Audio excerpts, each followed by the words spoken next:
अगली खबर का रुख करते हैं। राजस्थान पुलिस ने जाली नोट छापने की मशीन और 1.5 करोड़ रुपए से ज्यादा के जाली नोट बरामद किए हैं। पुलिस ने जाली नोट बनाने वाले गिरोह के 6 लोगों को गिरफ्तार भी किया है। पुलिस के मुताबिक जाली नोटों के बारे में मुखबिर से जानकारी मिली और इस जानकारी की बिना पर कार्रवाई करके पुलिस ने इस गिरोह का भंडाफोड़ किया है। जय नारायण व्यास कॉलोनी और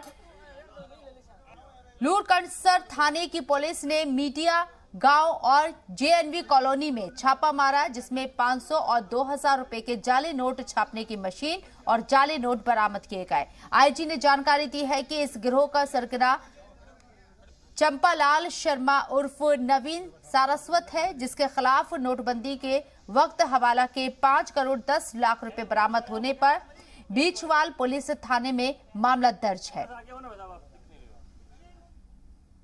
समय तक ना इनकी हमें गाड़ी की जानकारी थी, न इनके सदस्यों की पूरी जानकारी नहीं थी। कल तक हमारे पास लगभग पुख्ता जानकारी आ गई थी, तो कल इसलिए रेड मारा। सर, इस तरह का काम कितने समय से ये लोग कर रहे थे? कहां पे मुख्य आरोपी है दीपक, इसका क्या कनेक्शन है? बीकानेर किस तरह से ये सर्विस हो पा रहा है, क्या करें? अभी तक तो यही हमारे पास कारण ही आया है कि ये शानो शौकत की जिंदगी जीता है और यही किंगपिन है जो कि जगह जगह पे जो है नोट्स को खपाता है।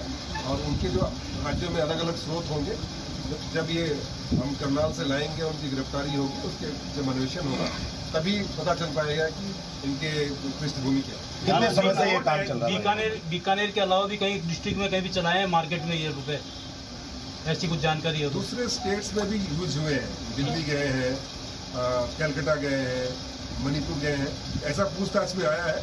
हमारी टीमें जहाँ जहाँ पे इनके जाने की संभावना है वहाँ पे हम टीमें भेजेंगे और उसकी जब अन्वेषण करेंगे तभी हम बताने की स्थिति में